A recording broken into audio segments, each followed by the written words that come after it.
Hello, my name is Mary Dees, and I am the founder of the Love of My Life to Death podcast and domestic homicide website. Today, I am privileged to have Bevin Llanes, who is the mother of a wonderful 27-year-old Meghan Kiefer, who has lost her life to domestic homicide. And I just want to say, Bevin, that I am so grateful that you agreed to be on the podcast. We've been talking for a few weeks through Facebook, and I see and recognize your pain. It's very similar, and I just want to give you the opportunity to share about your daughter, Meghan. And we'll love to hear how wonderful she was and why it's so important that we bring awareness to domestic homicide, domestic violence, and that you and I are people that will move forward and sharing our stories to help others. Thank you for being here, Bevin. I'm going to let you take it from here. And again, thank you. Thank you, Mary. I'm sorry about your sister too.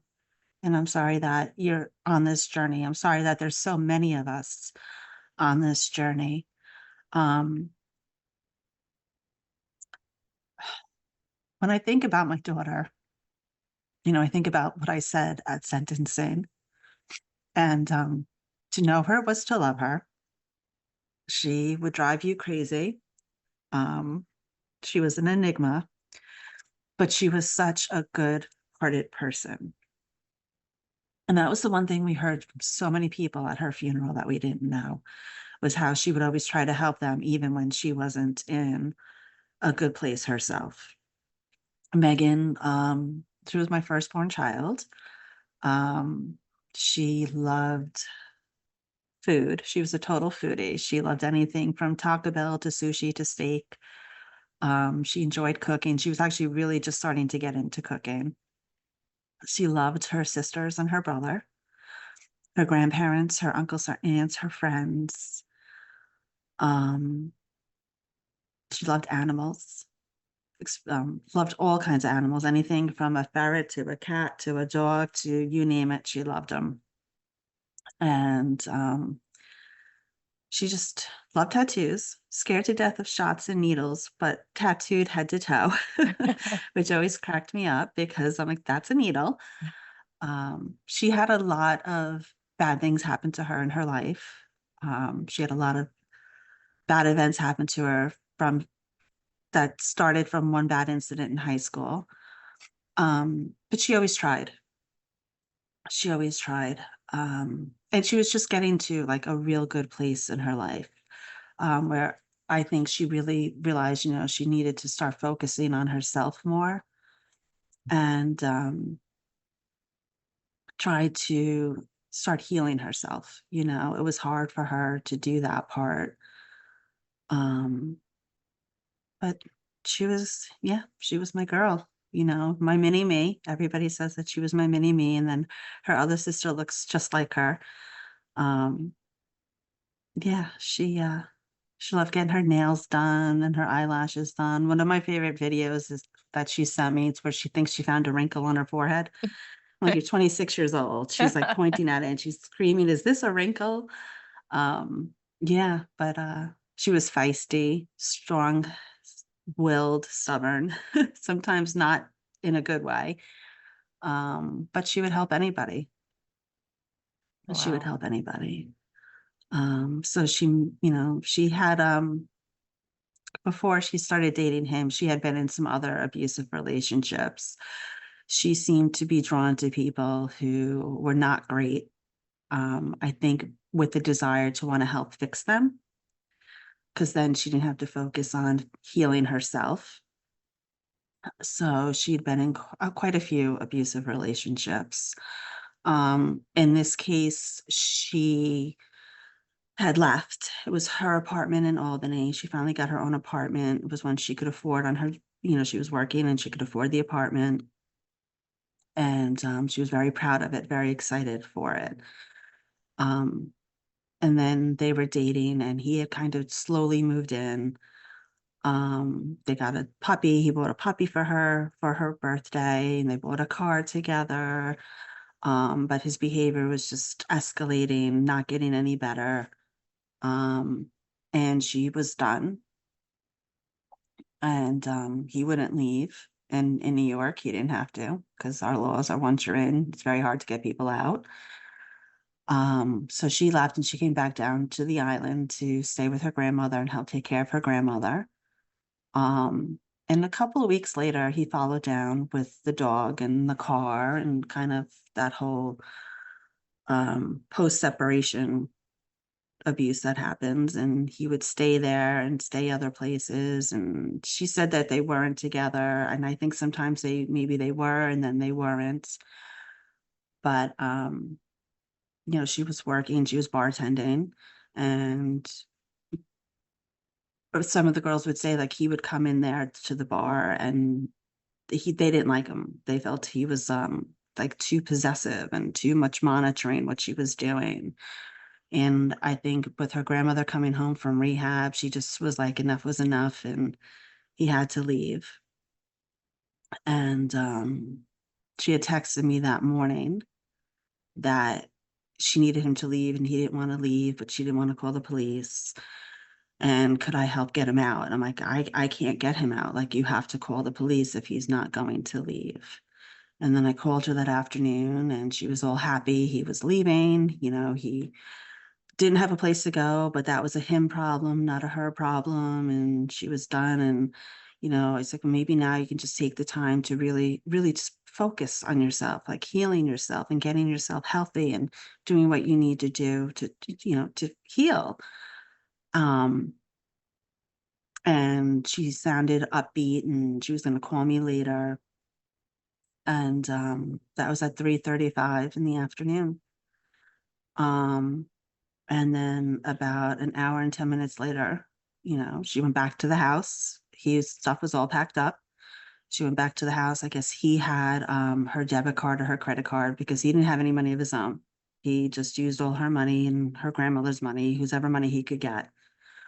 And they had a fight and she was getting in the car to leave with her best friend driving. And he came and he pulled her out of the car and he killed her.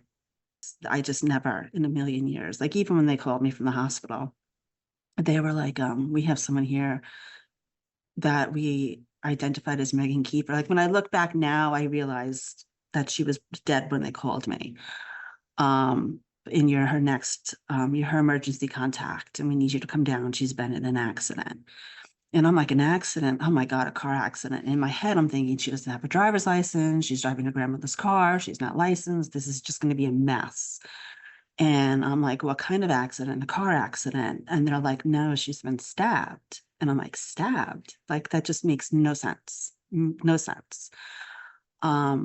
My girlfriend lived across the street from where it happened. And I called her and I was like, what the hell is going on? And she's like, I don't know. She said they're saying that. And I hate saying his name. That he stabbed her. And nobody could tell me how bad it was or anything. Did I have any pictures of him that I could send because he had fled the scene? And I did all the things you're not supposed to do. I drove to the hospital. I drove myself to the hospital because I really did not think she was dead. I absolutely did not think that. And I'm trying to find pictures and videos that she had sent me with them and the dog to send to her to give to the police. All the things you're not supposed to do. And I remember, she had me on speakerphone with one of the police officers. And I'm like, how bad was she stabbed that she's in like the critical care unit? And he was like, oh, I don't know. I think it was just her hand. So like, yeah, I really walked in there not expecting this. My husband was away with our son. They were in Montana and Montana, Wyoming, one of those two places. And he had called in. He did like a daily check-in because cell service was bad. And then I'm like, do I tell him? Do I not tell him? What do I tell him? Because there's nothing to tell him, you know. And I had, so I told him because I'm like, what if it is serious? So then he started panicking and he's like, you have to go find somebody. And this is 2021. I mean, it's a year after COVID. So it's still the hospitals are on lockdown and you can't get anywhere. And I just never expected them to come in and tell me that. I just, you know, it's funny what stays with you, because there was like another person in the same waiting room with me. They had me in like some private waiting room. And I remember getting annoyed because he was like watching TikTok videos on like top volume. And I'm just like trying to process like what's going on? Where's my daughter? I need answers. And then going through the scenarios in my head. Like, okay, if she's in surgery, it's serious, but we can handle this. We'll figure out what to do and, you know, take it step by step. It just never, again, never crossed my mind. So when they came in, it was the detective, the doctor, two nurses, and they start to close the door. And the other person in the room jumped up and he's like, I don't think I should be in here. He's like, I'm not with her. And he left. And, you know, they tell you, it's kind of like they tell you on TV, you know, that they come in and she didn't have a heartbeat and they did everything they could, but she didn't make it. And,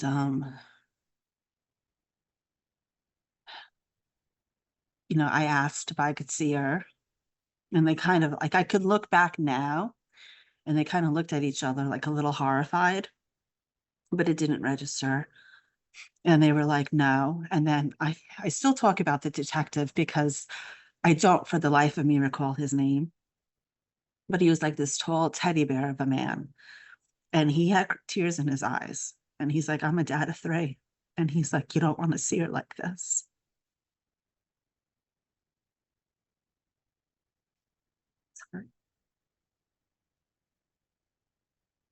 So, you know, I had to call my husband, and he had to tell our son, who was 15 at the time, that his big sister was murdered.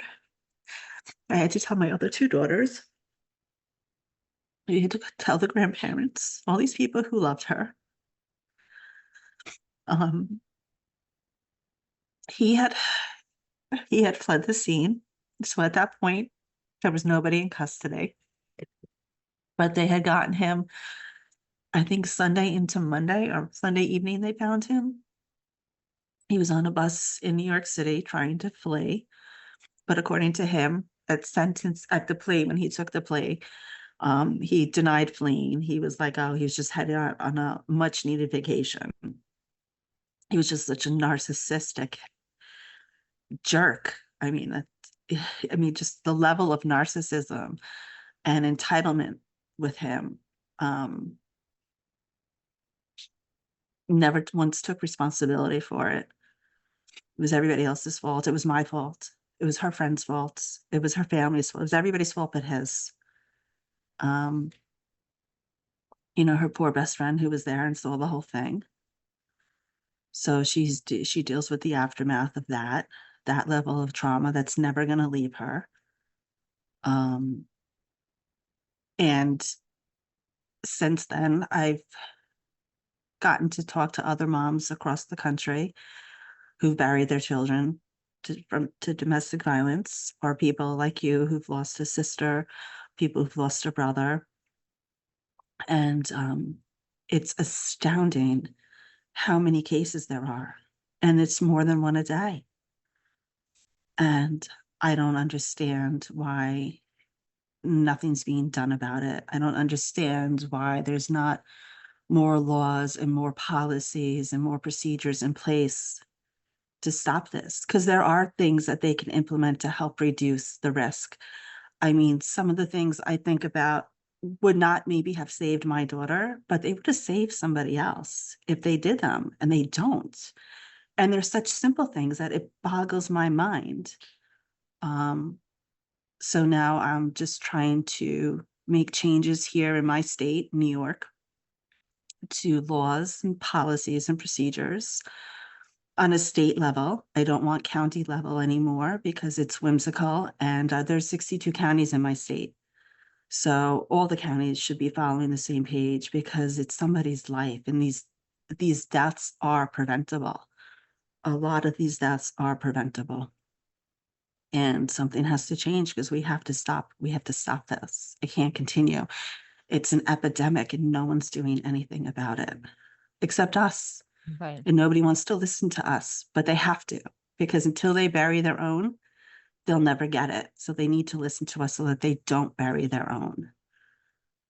Absolutely. And that's why we keep knocking on those doors and we keep, speaking to anyone that will listen. So I applaud you for that.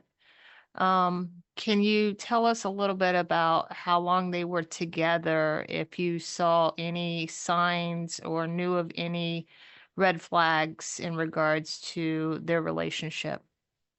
So they were together off and on probably for about 2 years, maybe a little bit more. Believe it or not, I never met him. He had a felony record, and I refused to meet him because of my career. And I didn't want her dating him. I didn't want my daughter dating somebody with a violent felony record.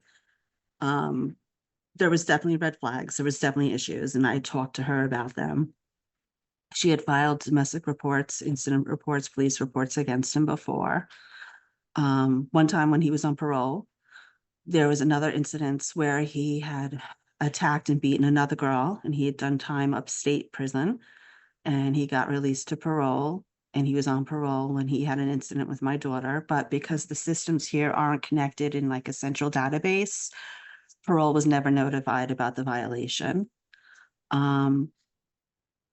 Yes, he has a history of this with other girls. I spoke with one of the other girls afterwards because I noticed that she had commented on something on social media. So I messaged her and she told me like he beat her, and he beat her bad. And she had been trying to find ways to let my daughter know before this happened, but she couldn't get in touch with her. It's so hard for me to understand why a, huge state like New York would not have connected systems to share, information about these potential violent domestic issues, county, It's statewide. Yeah, it's something that needs to be addressed. I went to a summit in the spring. Our New York State Office of Prevention traveled across the state and did regional summits. Mhm. And I went to the one down here in Long Island, and that was something that they talked about. And I spoke with someone and gave the example, like, had there been a database that was connected, then you would have known, and he could have been picked up and violated.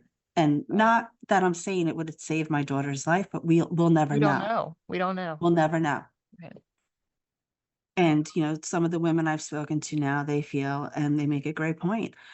We need a national database. We need we need a domestic violence registry, because some of these people, they just prey on victims and they'll move state to state. And there needs to be almost like a central database, like a sex offender database. Absolutely, I agree. It's amazing that there's not something in place already. It Mm-hmm, doesn't.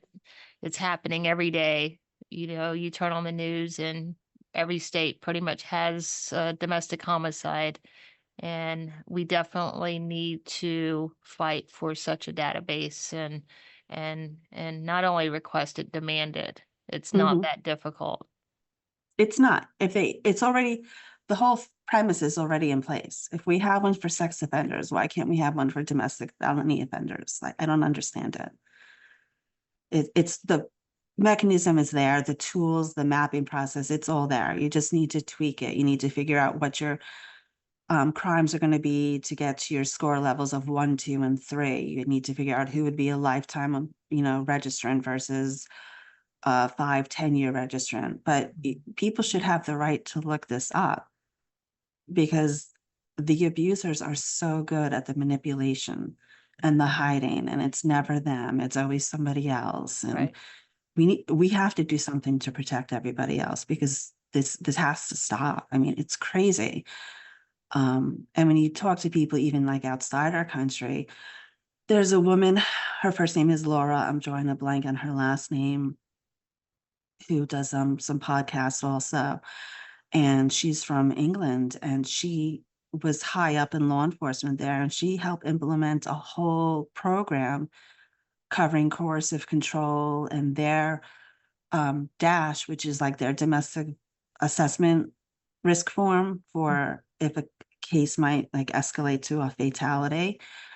And their program is like 53% successful at saving somebody, where the one that's commonly implemented here is only is 40%, which I thought was great until I learned about this other one. And now I'm like, well, like 40% is nothing. Let's go for 53%. And if other countries are doing it, well, I don't understand why we're not. I don't know. It's a national crisis. It I mean, we is. have a lot of national crisis, but this is one that we could work on, and they just don't seem to want to. I don't understand it. Wow. Can you tell us about the sentencing or the trial process? How you were able to, how long did you have to wait for that process to take place? And what did you, how did you handle going through what most of us experience as a very long delay after delay process? So I was lucky in that the judge that the case was assigned to, here they assign cases to particular judges, and the judge will oversee it for the whole course. This particular judge moves all of his cases to trial very fast, whether it's a low-level felony or something as serious as this. He just moves the cases. Because technically under state law here, you have to move to trial within a certain amount of time, although the defense can keep adjourning it, the prosecution cannot. So we had a hearing in April of 23. April of 23, we had the first hearing, which was like an evidence hearing regarding his video confession and things like that. And they warned me like right before it started, literally like 10 minutes before it started, that it was going to be intense. And to see him being interviewed 24 hours, 36 hours after he killed my daughter, and the way he acted, and like he was more concerned about the puppy and having left the puppy behind. And, you know, he had hurt himself during the incident. When he had stabbed her, he had also stabbed himself. And in the courtroom itself, he was reenacting what he was saying on the video. So his body language was reenacting. And then he said something that he thought was really brilliant or funny. And he's like tapping the attorney on the arm, like, look at that, look at that. See what I said? Like, I'm sitting here, this is mind blowing that this person is acting this way. So that was a lot. And then the trial, I think, started a week later was the trial. The evidence in the case was really strong. He had a dash cam in his car. After he killed my daughter, he got in his car. And his dash cam recorded like over an hour-long conversations with multiple people telling them what he did. We heard a 12-minute snippet that they had put together for the closing, and they let us hear it the day before the trial, just so we were prepared. And he was calling people, and he was saying how he stabbed her and he intended to do it. He meant to do it. The irony was that he said it wasn't domestic violence. And this is the quote, that he had not put his hands on a bitch in years. And which was not true, because A, it was domestic violence, and B, I have copies of police reports that show that you did put your hands on my daughter. The trial opened, and the first person to testify was the 911, not like the 911 operator, but the one who oversees all the calls. So he played the 911 calls, which were hard to hear, because one of them you heard her best friend's babies just screaming. And then next to testify was a police officer who is like trauma trained, EMT trauma level. So he testified about what it was like when he got to the scene, seeing her body, the aid he tried to render her, being in the ambulance with her, having to give her CPR and chest compressions because her heart had stopped a couple of times. And then the third person to testify that morning was the trauma surgeon from the emergency room, who talked about what her body was like when it came in, basically he had explained how she died. And at that point, we broke for lunch. One of my friends who was in the courtroom had commented to us that the jury they were visibly upset. Like some of them were crying. It was a very mixed pool. It was all ages, both genders, different nationalities, different occupations. It was a very good mix of people. So then at that point, the defense asked for a plea deal because the next thing being introduced was the dash cam recording of him calling everybody. They asked for a deal and they weren't given a deal. And when we reconvened after lunch, the defendant, my husband heard him, the defendant said that he would plead to the max just to get it done. So he pled 25 years to life. He had to get up there and allocute as to what he did to her. Again, arrogant, cocky, smug, just a complete narcissistic sociopath. I mean, just evil walking the earth. And then sentencing was actually a month later. It was actually 30 days later with sentencing. And, they do things, I don't know how they do it in other states, but here they let the defendant speak after the victim's family. So we get up and we speak and we address the court and we share about our daughter. And then the defendant is allowed to get up and speak. And it's so insulting that we even have to listen to him speak. Like, why should he have the right to say anything? Right. And then he's the last one to speak. Seriously? Like, how is that okay? And he blamed everybody but himself. It was my fault. It was our friend's fault. It was the family's fault. He tried to reference some Malcolm X things. It was really disturbing and it was gross. The judge was furious with what he had to say. He and the judge had an exchange of words, and he sentenced him. And his final things, like he would leave with his head held high, but his middle fingers held even higher. And he was sentenced to 25 to life. I do monitor his location in prison because that information is on a public state website. So I do. And then I found out from one of our support groups that you can get certain records, like disciplinary records. So I have done that. When he gets moved, I get curious as to why he's moved. Right. And he's been fighting a lot.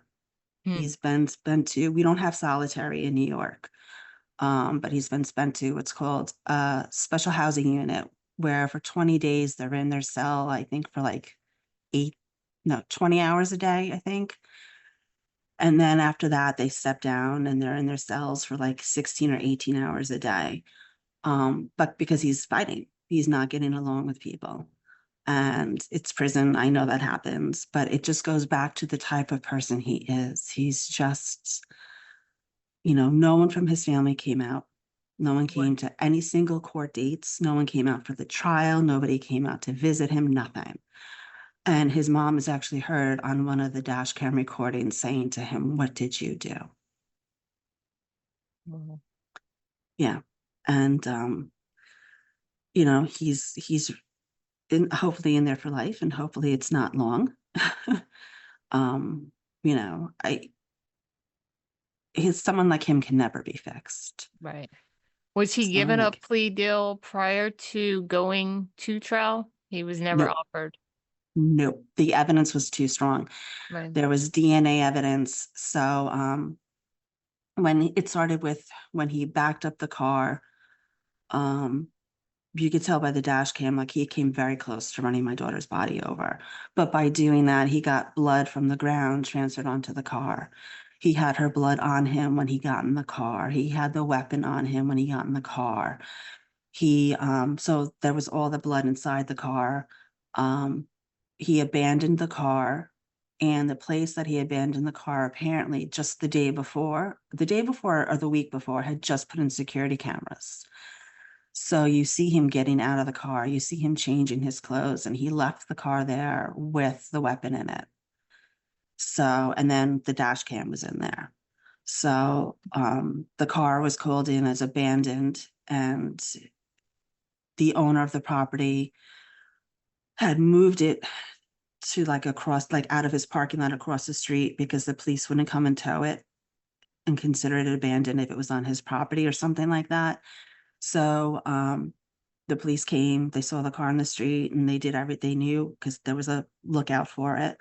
And they did everything they were supposed to do, and secured the car and the evidence. And the evidence was so strong, you know.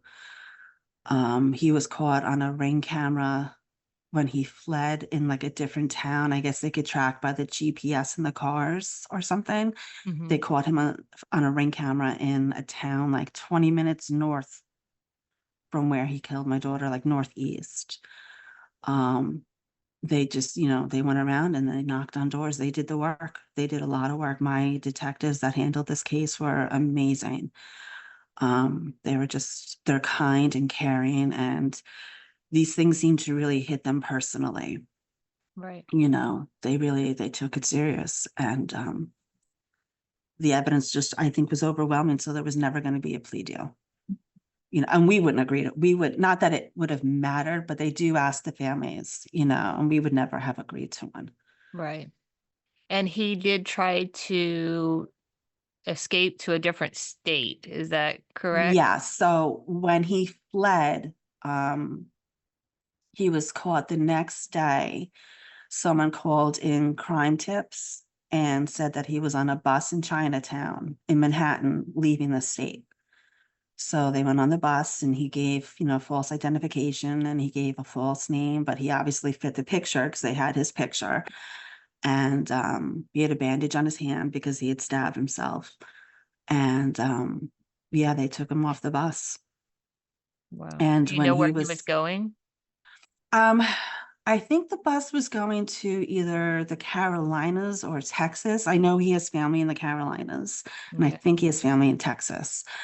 Um, And when he was doing his plea, they questioned him about being on the bus and fleeing. And he was like all, arrogant. He wasn't fleeing. He was going on a much needed vacation. Yeah, he Good. was taking a much needed vacation. So, I mean, I'm not going to lie. I threw that right back at him when they were taking him out of the courtroom. I was like, enjoy that vacation. And you could see, like, that's like, you could see what he was like as he stopped and he got so angry. He's like, I will. And I'm like, enjoy your vacation. And he's like, I'll be back. Like, he just couldn't, he just, I don't know. And I know it was probably an immature and childish thing to do, but I knew my daughter was damn proud of me for doing it. I knew she's like, that's my mom. She's like, I told you my mom. Wow. Yeah. So I know that you mentioned about doing some advocacy and sharing your story. A lot of what I find important is, getting to young girls, whether it's at the high school level or the college Mhm. level, and teaching them, at that age that love should not hurt. Yes. And if we are seeing signs, red flags, um, that relationship is not healthy. Are Yes. there any things that we can do to help you? Is there any uh I connected with a really great agency by my house that I wish I knew more about them, because I feel like once I walked in there, I was like, my God, if we knew about this, like this place, maybe this place could have saved Megan.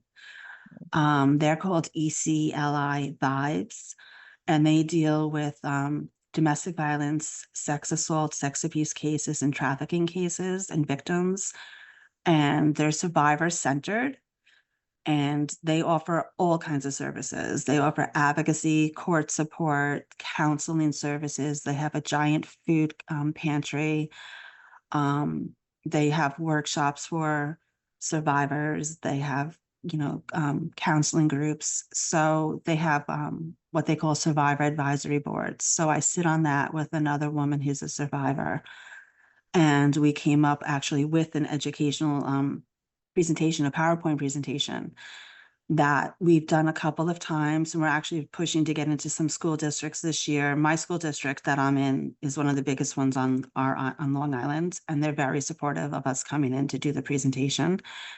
And it's exactly that. It's to talk to the teens. I'd like to start even earlier, like middle school, about healthy relationships, but also healthy friendships, because I feel like if we accept bad treatment and poor behavior from our friends, it sets us up to accept it later on in relationships.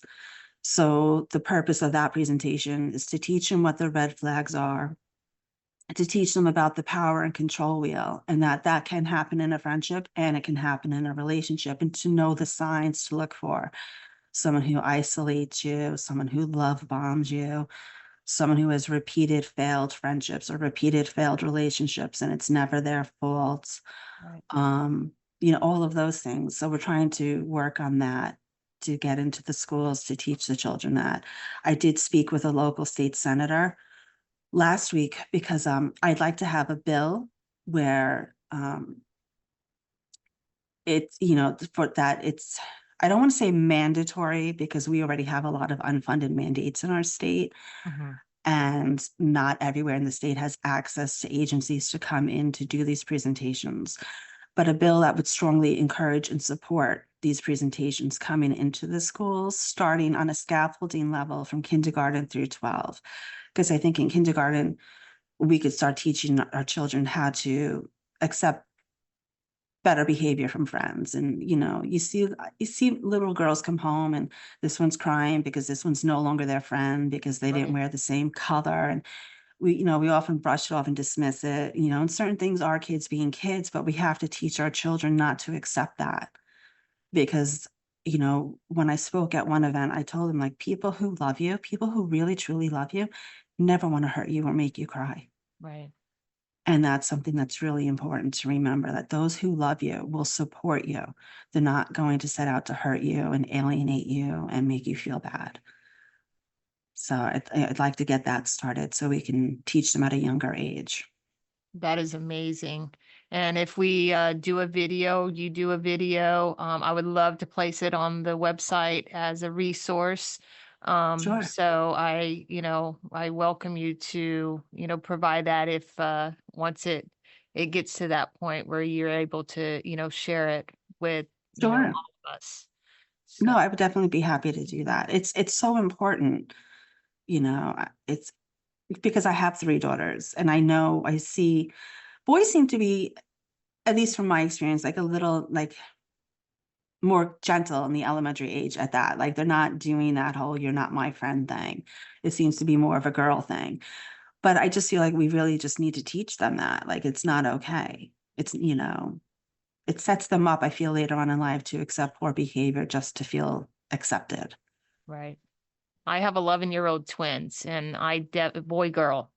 And I definitely see the difference between, the boy at 11 years old and the girl at 11 years old, and Mhm. how they interact with their friends and at school, and how they get their feelings hurt. So, I applaud you. And I am just, again, so honored that you took this morning to, speak with me and share your story. And you are always welcome anytime to add to it, to, bring new things that may come up as part of our advocacy journey. And hopefully I can consider you a friend, and we're going to walk through this terrible tragedy, but hopefully get to the other side with helping others. And that's really my goal. Thank you, and I appreciate you reaching out and giving me the opportunity. We have a long walk ahead of us, but Yes. we all need to stand together and do this walk together. It's the only way anything's going to change, is if we stick together and we support each other. Anything I can do to help spread what you're doing, let me know. We've gotten to be a good network of people, Yes, I see it growing more and more each day, which is sad, it is but at sad. the same time, it's a good thing. Yeah, Just sad that we have to. But we have no choice. These are, this is the life that we were given, and these are the things that we need to do to honor our loved ones and hopefully prevent this from happening to somebody else. absolutely. Well, thank you so much. And I will always remember Megan. Part of the story is so similar, and I feel your pain, and I know the struggles that some days we just don't want to get up, but we are determined to do that getting up every morning because we do not want them to be forgotten. So I'm here for you, and if you ever need anything, you reach out, and I give you my love and support. Thank you. And the same goes to you, Mary. You got a lot. You've got a lot too from what Thank happened to your sister. And anything I can do to help you, please know that I'm here. All right. Well, thank you so much. Have a Thank wonderful you. day. All You right. too. Bye bye. Bye-bye.